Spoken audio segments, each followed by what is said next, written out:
Hello students, আমার চ্যানেলে তোমাদেরকে স্বাগত। শুরু করছি ক্লাস 12-এর সেমিস্টার 3 রাষ্ট্রবিজ্ঞান ক্লাস। দেখতে পাচ্ছ অধ্যায় 5 রাজনৈতিক দল সমূহ ও দল ব্যবস্থা পর্ব 1। এই অধ্যায়টা আমরা এখন পড়ব এবং আজকে কিন্তু আমি এই অধ্যায়টা বিস্তারিত আলোচনা করব তোমাদের সামনে, ঠিক আছে? কোনো রকম শর্ট প্রশ্ন নয়, এমসিকিউ কিচ্ছু নয়। এই অধ্যায়টা আমরা কিন্তু তোমাদের সামনে কিন্তু একদম বিস্তারিত আলোচনা করব, একদম পয়েন্ট পয়েন্ট ধরে, ঠিক আছে? তো প্রথম থেকে শেষ পর্যন্ত দেখো, একটু স্কিপ করবে না। আশা করি তোমাদের পরীক্ষার জন্য তোমাদের ক্লাস 12-এর 3rd সেমিস্টারের রাষ্ট্রবিজ্ঞানের একটি দারুণ ক্লাস। এইভাবে আমরা কিন্তু এই পর্বটাকে এগিয়ে যাব, ঠিক আছে? তো ভিডিওটা প্রথম থেকে শেষ পর্যন্ত দেখো, একটু স্কিপ করবে না। আর আমার চ্যানেল নতুন হয়ে থাকলে অবশ্যই চ্যানেলটা সাবস্ক্রাইব করবে আর পাশে থাকা বেল আইকনে প্রেস করে রাখবে। দেখো, চ্যাপ্টারটার নাম অধ্যায় 5 রাজনৈতিক দল সমূহ ও দল ব্যবস্থা পর্ব 1। তো এখানে প্রথম আমি শুরু করি। এক নম্বর বলছি, রাজনৈতিক দল হলো একটি সক্রিয় শক্তি যাকে সমাজ ও সরকারের মধ্যে সংযোগ সম্পাদনাকারী প্রতিষ্ঠান রূপে গণ্য করা হয়। একদম ঠিক তাই, রাজনৈতিক দলের একটা সক্রিয় শক্তি যাকে সমাজের সঙ্গে সরকারের মধ্যে একটা সংযোগ, একটা লিঙ্কার হিসেবে কাজ করে, ঠিক আছে?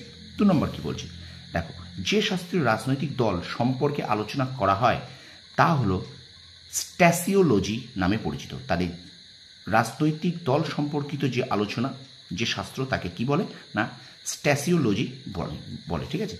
3 দেখো বলছে, নেক্সট পয়েন্ট, স্ট্যাসিওলজি শব্দটি সৃষ্টি হয়েছে গ্রিক শব্দ স্ট্যাটিস থেকে।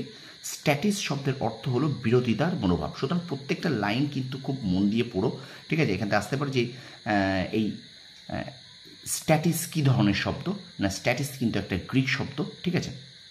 বা স্ট্যাটিস শব্দের অর্থ কী, এই ধরনের কিন্তু প্রশ্ন করে। সুতরাং এখান থেকে কিন্তু তোমাদের বিভিন্ন টাইপের এমসিকিউ তোমরা জানো, যে বিবৃতি বলো, শূন্যস্থান পূরণ, এমনি এমসিকিউ বলো, স্তম্ভ মেলানো বলো, বিভিন্ন টাইপের 5-6 রকম টাইপের এমসিকিউ তোমরা যদি এইভাবে এগুলোকে ভালো করে পড়ে যাও, তাহলে কিন্তু তোমরা অবশ্যই সব করে আসতে পারবে।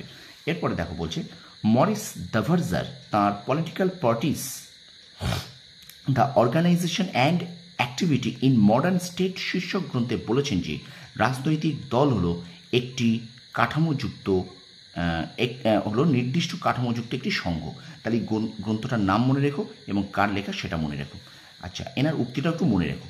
আধুনিককালে রাজনৈতিক দলকে ক্ষমতার দখলের মাধ্যম হিসেবে দেখা হয়। একদম সঠিক কথা, যে আধুনিককালের রাজনৈতিক দলকে কিন্তু ক্ষমতার দখলের মাধ্যম হিসেবে কিন্তু দেখা হয়ে থাকে, ঠিক আছে? তারপর দেখো, জিওভানি সার্তোরি তাঁর পার্টিস অ্যান্ড পার্টি সিস্টেমস শীর্ষক গ্রন্থে দেখিয়েছেন যে রাজনৈতিক দল হলো একটি রাজনৈতিক গোষ্ঠী যা নির্বাচনে প্রতিদ্বন্দ্বিতা করবে।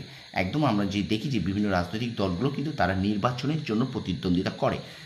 বিভিন্ন পৌরসভার নির্বাচন হতে পারে, লোকসভার নির্বাচন, বিধানসভা নির্বাচন, পঞ্চায়েত নির্বাচন, এইগুলো কী করে, যে রাজনৈতিক দল যে গোষ্ঠীগুলো থাকে তারা কিন্তু রাজনৈতিক প্রতিদ্বন্দ্বিতায় কিন্তু তারা যুক্ত থাকে, ঠিক আছে? তাহলে এটা গ্রন্থের নাম পার্টিস অ্যান্ড পার্টি সিস্টেম। গ্রন্থটি কার লেখা? জিওভানি সার্তোরি লেখা। আচ্ছা, প্রাচীনকালে গ্রিস ও রোমে বিভিন্ন বংশ ও গোষ্ঠী রাজনৈতিক দলের ভূমিকা পালন করত, ঠিক আছে? নেক্সট দেখো, আধুনিক অর্থে রাজনৈতিক দলের আবির্ভাব ঘটেছে সপ্তদশ শতাব্দীতে ইংল্যান্ডে। তাহলে এটা তোমরা একটু মনে রেখো, কত শতাব্দী এবং কোথায়। তাহলে আধুনিক অর্থে মানে আধুনিক রাজনৈতিক দলের আবির্ভাব ঘটেছে সপ্তদশ শতাব্দীতে এবং ইংল্যান্ডে ঘটেছে।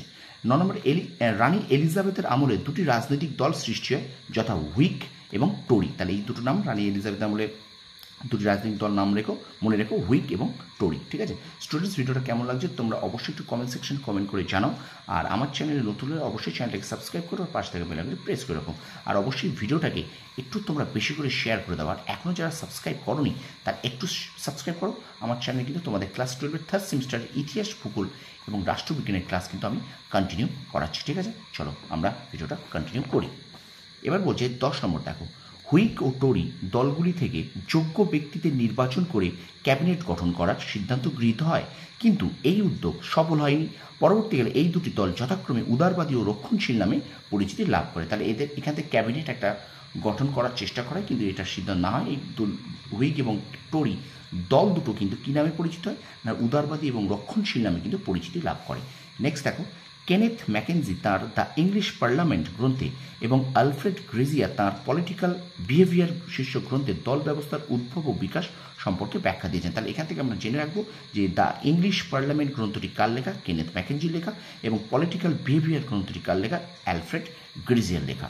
এবং আজকের শেষ পয়েন্ট যেটা আমরা, সমাজের ভিতরে সংহতির অভাব হলে রাজনৈতিক সংকট সৃষ্টি হয়।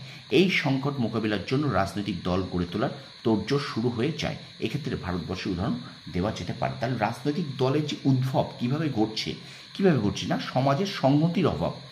সংহতি যদি অভাব থাকে তখন কিন্তু রাজনৈতিক সংকট থাকে। এই সংকট মোকাবিলার জন্য বিভিন্ন রাজনৈতিক দল তখন কিন্তু গড়ে ওঠে, আর তার প্রকৃষ্ট উদাহরণ হলো ভারতবর্ষ। ঠিক আছে, তো এই 12টা পয়েন্ট তোমরা একটু খাতায় নোট করে নাও। ঠিক আছে, আর পড়তে লাগো, একদম লাইন বাই লাইন ধরে ধরে পড়তে লাগো।